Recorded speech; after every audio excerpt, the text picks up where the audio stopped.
On a brisk, gray, windy morning, we paddle up to the 70-foot near Mirna, a half-mile off Brach, where the crew is steadily shoveling 15 tons of Norwegian herring into an enclosed net. Inside swim 93 quarter-ton, previously wild tuna. There was Salvatic tuna, you know, wild tunas. Yes. Who just came around this cage. And how big were they when you caught them? We got them 2 months ago. Ah, okay. We got them directly here 2 months ago. Ah, okay. So they were already big. They were around this cage okay. 2 months ago. And in one particular moment, we opened cage and put some sardina inside. They went in? They just... all 93? Yes, all 93.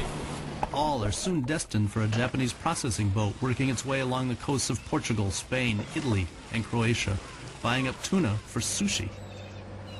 There are 7 pens nearby, each filled with tuna of varying sizes. This farm is owned by a company called Sardina, which sells 6,000 tons of tuna a year directly to Japan. There are concerns about this form of fish farming. According to the World Wildlife Federation, tuna farming puts increased pressure on wild tuna stocks, which are already overfished. Unlike aquaculture, where fish are bred and reared in captivity, tuna farming uses fish captured in the wild. Most tuna caught in Croatia are juveniles, not yet able to reproduce and renew wild stocks. One sign of the times, in a recent public referendum, a tuna farm was stopped off the island of Vis. 88% of voters voted no, agreeing the tuna farms would negatively impact tourism. Miro Kusic owns Sardina. He understands these concerns, though argues there is plenty of room along the Adriatic coastline for fish farms. 5 tuna fish farmers in Croatia. But all around the world it's not more than 25. It's a hard business. Since they need live fish to feed the tuna, there must be a balance. Kusic says, if or when we reach a point where more than half the fish being sold out of Croatia are coming from farms, that will not be good. And that could happen in the next 5 to 10 years.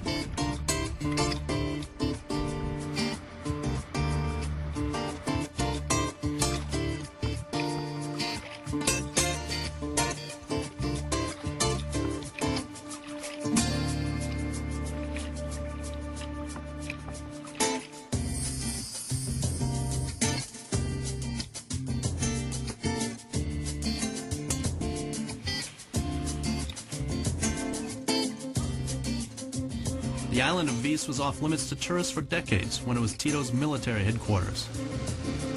There are still reminders of that war everywhere, including the 300-yard-long cement tunnels carved into the side of the island where they hid destroyers and submarines during World War II.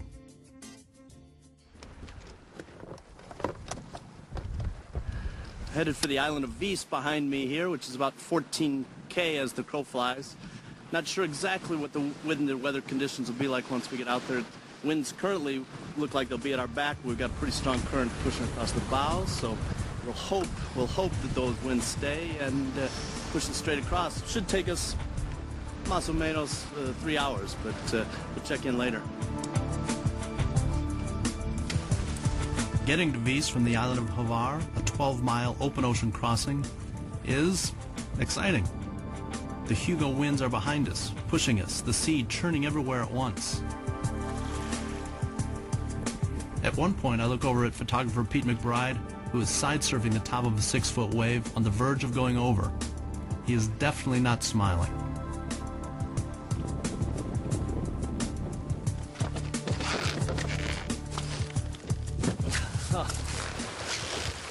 Well, we just did cross from Vis.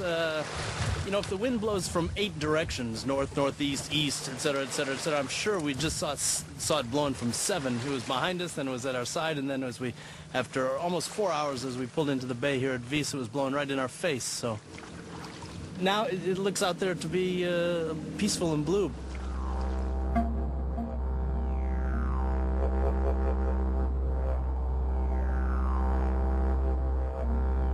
By the time we pull into Komija, on the far eastern side of the island, we are about driven mad by the winds ourselves.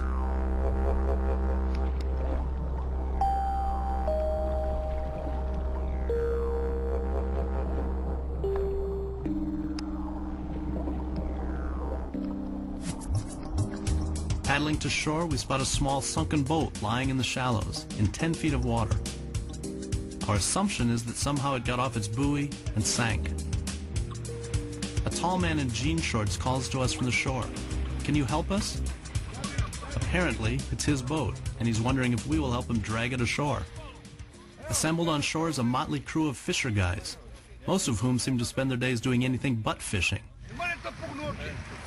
Their organization exists mostly of arguing with each other about the best way to drag the heavy boat onto the sand.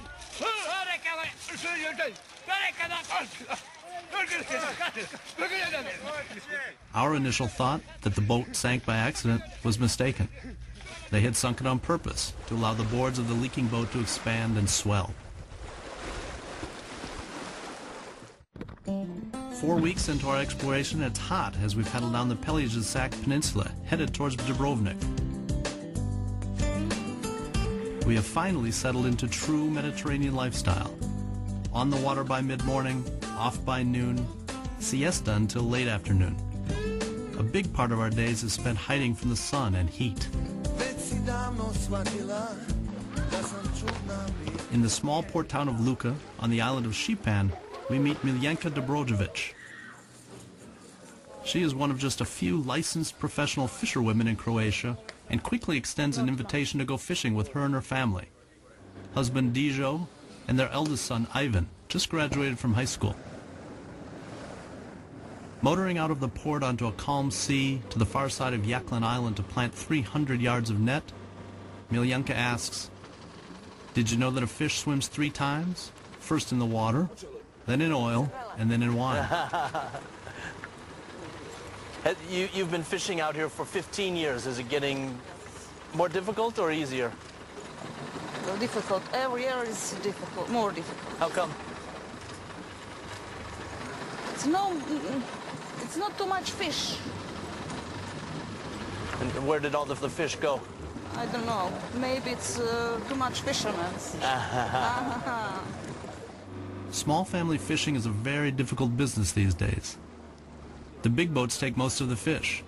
Miljenka fishes every day and prays for the rare nights when by chance a school of fish runs into her nets.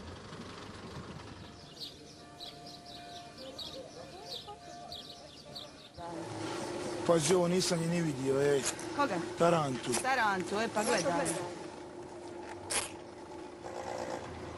We return at daylight to retrieve the catch. Ivan hauls the nets hand over hand across a motorized roller while his mother plucks out fish. And some days you come and it's just many, many, many, and some days you come and it's none. Yeah. Ajde, pomalo. Oops. That's very good. Yeah.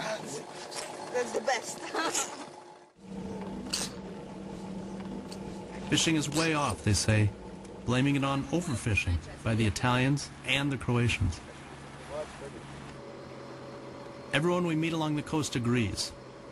As evidence, in a restaurant on Šipan we pay $80.